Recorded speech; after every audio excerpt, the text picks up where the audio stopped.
أعوذ بالله من الشيطان الرجيم بسم الله الرحمن الرحیم.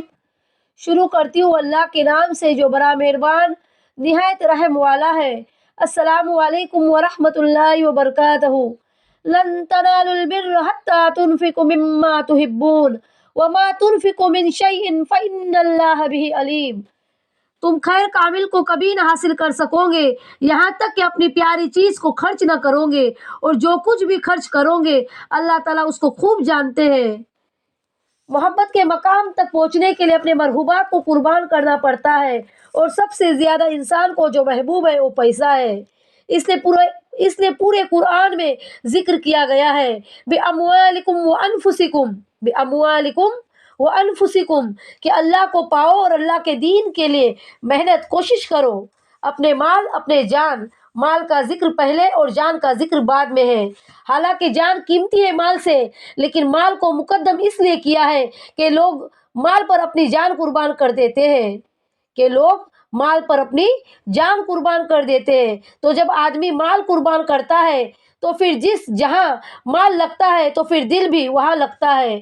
ایک صحابی آئے، کہا یا رسول اللہ صلی اللہ علیہ وسلم مجھے موت سے بہت ڈر لگتا ہے. آپ صلی اللہ علیہ وسلم نے کہا تیرے پاس کوئی پیسے ہے؟ کہا جی ہے. کہا اللہ کے نام پہ خرچ کر دے، موت کا ڈر نکل جائے گا کہ جہاں آدمی کا مال جاتا ہے وہی اس کا دل بھی چلا جاتا ہے. امام زین العابدین علیہ السلام کی خدمت میں کوئی آتا تھا ساحل، تو کہتے تھے اللہ تیرا شکر ہے تو نے میرا سامان میرے گھر پہنچانے کے لیے سواری بھیج دی. سمجھے ان کی بات کو؟ اللہ تیرا لاکھ لاکھ شکر ہے تو نے میرا سامان میرے گھر پہنچانے کے لیے سواری بھیج دی. جو میں اس کو دوں گا وہ تجھے دینا ہے، اور جو تجھے دوں گا وہ جنت میں میرے لیے جمع ہو جائے گا. اور اصل گھر ہمارا کیا ہے؟ جنت ہے، دنیا نہیں ہے.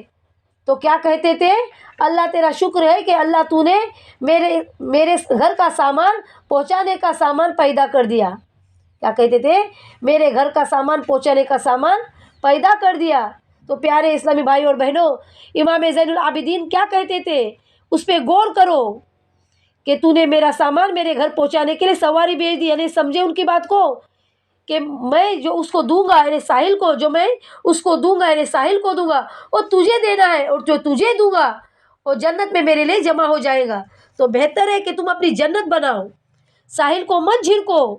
جب بھی تمہارے دروازے پر ساحل آئے تو سمجھو کہ ہم اس کو نہیں، ہم اللہ کی راہ میں دے رہے ہیں، اور جو ہم اللہ کی راہ میں دے رہے ہیں وہ ہمارے لیے جنت میں جمع ہو رہا ہے.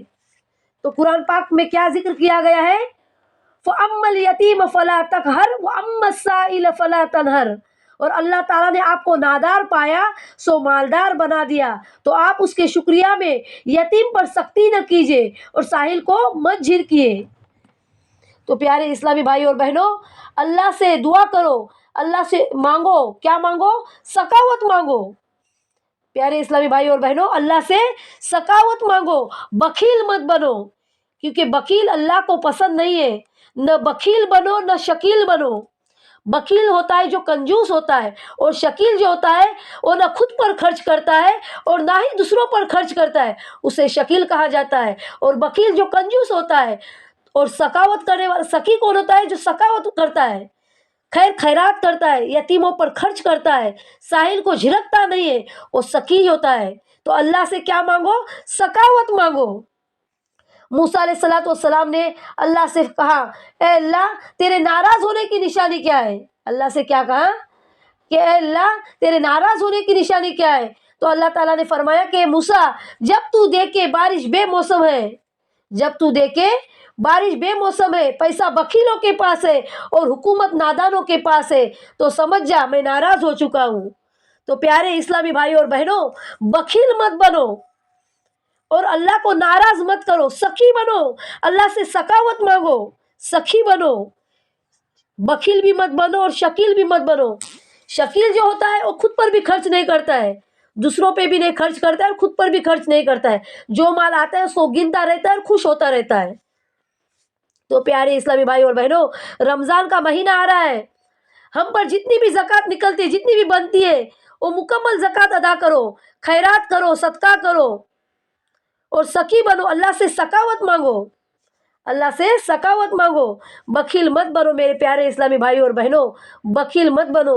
اور قرآن پڑھو، ترجمے کے ساتھ پڑھو تاکہ تم جان لو کہ ہمیں قرآن کیا نصیحت کرتا ہے۔